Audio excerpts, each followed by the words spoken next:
Hey, what's going on everybody? Welcome back to the channel. My name is Anthony Hadley Jr. I am a Los Angeles-based creative that makes content predominantly revolving around film, lifestyle, and tech. And today I want to talk to you about why I am so happy that I made this purchase. Now, if you happen to see the last video in this series and it is revolving around this music video playing in the background, I gave the overview on how I and my nephew shot his music video, just being the two of us in this house in Hollywood Hills. I kind of gave an overview on some of the equipment that I use, and I gave you some of the references.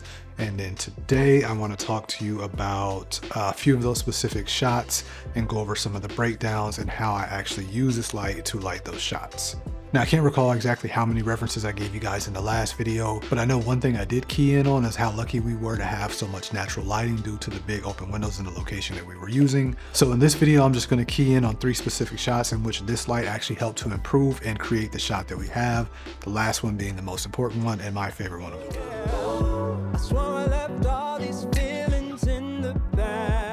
So really quickly, if you guys aren't familiar with this, this is the AMARAN 60D from Aperture Lighting. Now, one of the main reasons I bought this is because it is so portable, and the fact that this is actually more powerful than the lights that I have been using, which I have a handful of Godox SL60Ws, and this is going to be roughly about the same price, give or take $20 to $30, but as I said, so much more portable, and it's going to have a lot of various options as far as powering. So in actually shooting this, I believe I use mostly this stand, and I put this on probably this impact roller stand right here, which this SL60W is on right now. And I would attach this here on the back end, and then I would actually use this SWIT Mini V-Lock battery. And then this, along with the small light box from Aperture made specifically for this, would be my lighting source for most of the video. This is actually at 1%. Let me see what I could do.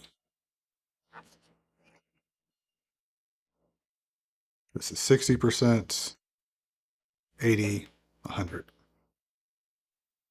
So as you can see, this light is pretty powerful. I'm going to get it out of the way now. But once again, that is why I was so happy to have this light, because it offers I think the perfect compromise between portability and versatility. But let's go ahead and jump in now into a couple of these different setups, and I can go over exactly how we set everything up and then how I lit it. So the first shot is actually going to be this living room silhouette shot right here. Now for that, actually I'll go ahead and throw the reference back up for this shot. Now for this one specifically, I decided to kind of venture off on my own and kind of depart from where the reference was for the actual visual and kind of add my own little creative flair for it, especially having that great view outside with the window. But I wanted to make sure that he was silhouetted as much as possible. So you can see in this diagram right here, this was a relatively simple setup as we were letting most of the natural lighting, the windows do most of the work. I had repositioned everything in the living room so that the couch and the decorations would have all the proper continuity for the rest of the shots when we swung around to the front of the couch. And then once I had him and the couch positioned in frame relative to where they needed to be to the camera and the windows, I then ND'd the lens to make sure that the exterior was properly exposed. Then I placed the 60D elevated camera right at probably about a 45-degree angle, just to light him just enough to retain a little bit of definition on his arm, head, and hair. Now, in hindsight, I definitely would have given more thought and time to look in how his phone actually looked on camera, but I feel like if that's the worst thing that comes out of that shot, and as beautiful as everything else is in that shot, I could definitely live with that. And then as far as the second shot that I want to jump into is going to be the bathroom shot where he's looking into the mirror. It became a bit of a balancing act of identifying the natural lighting sources and the motivation, then to see how it would hit him, and then from there we would figure out where we needed to fill things in at. So looking at the diagram, you can kind of see the main motivation for that light was actually this bathroom was actually connected to the bedroom where those other performance shots were and where he has the standing silhouette. So ideally the motivated light would be coming from those huge windows where he is standing in front of.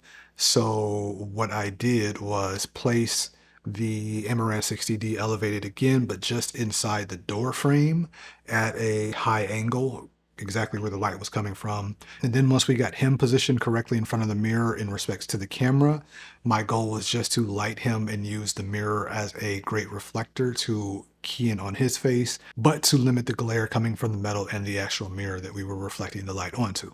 And whereas I used the Contact Zeiss 28mm for the side shot where he's actually leaning down at the sink and throwing the water on his face, I decided to punch in with the Contact Zeiss 35-70 for the mirror shot. I think we were shooting at probably about 60mm, just to give a little bit more compression and just to focus in on his face and his eyes for that shot. Then once again, once everything was set up, I exposed an ND to make sure that the exterior and the skyline and the tree were properly exposed.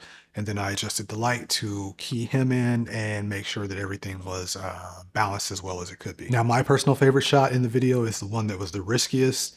Not because I almost fell off the side of the hills earlier, but because I took the gamble on only bringing this one light, knowing that we were going to be shooting at nighttime. And although we shot this on the Pocket 4K and it has the dual ISO, your camera can only do so much in low light. But what we did is before the sun went down, we kind of got the framing in and we figured out the height of the camera. And at this point, I believe I broke down the camera to its most basic form with nothing on it.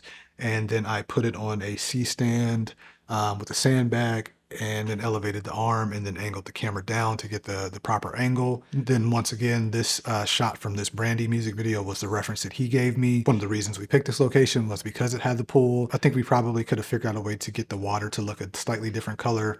I couldn't do it in post. It was going to break the shot, but everything else I enjoyed and I really thought it came out well. But once again, we set up that shot at daylight and then we decided to go in and wait for the sun to set.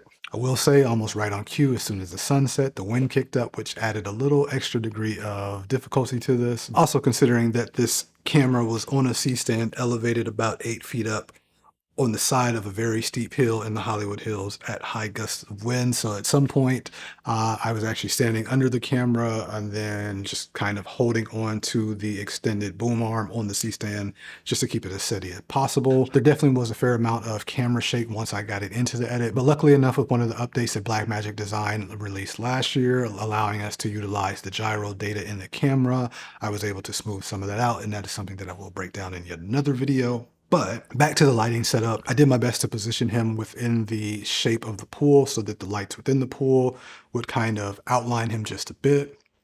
There also, camera left was a fire pit that had its own little bit of lighting, which helped to just give a little bit of ambiance on the camera left side.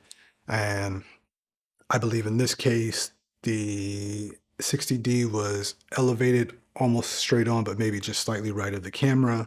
At a very high angle, and it was definitely at a probably, I would have to say 100%, but to be such a small camera and to be able to pack so much power to illuminate a subject at nighttime, I think that was a perfect combination. And then once again, to have those leading lines of the pool with the lights within the water, I think that just helped to sell the shot perfectly. And then with the color grade, it just helped to bring it all out again. So once again, this is the reference, and then this is what we got. So like I said in the last video, I think sometimes when you have limited options, it forces you to push your creativity. And though you always want to be prepared for any shoot, I think it's good to challenge yourself sometimes, to push yourselves to see how creative you can be. And when it comes to problem solving, because that's what a lot of filmmaking is just solving whatever problem pops up to be prepared for the next problem that will pop up and then solve that. And I think if you can learn to develop those muscles, just like I'm trying to learn to develop those muscles, it can only help to make you a better filmmaker when you're out there in the field, or whether you're working on your own personal creative projects. Now, me personally, I was already in a position where I probably wasn't going to buy any more of these Godox lights. Not to say that I wouldn't buy anything from the company, but I wasn't going to buy any more of these. But after purchasing and using this AMARAN 60D, I do think I'm pretty much sold on switching to the AMARAN brand, if not aperture, especially when you see some of these bigger lights. But I definitely will do some more lighting tests and setup with this light, and maybe I'll do a comparison with the 60W. And if you want to see a comparison of that or any other videos on that, let me know in the comments below. As I said before, there are going to be more videos in this series breaking down how we made this music video. A lot of this is going to be now in the post-production process. But in the meantime, if you guys have any other thoughts or questions or anything else you want me to cover, do let me know in the comment section below. Don't forget to like and subscribe, and I will see you all in the next one.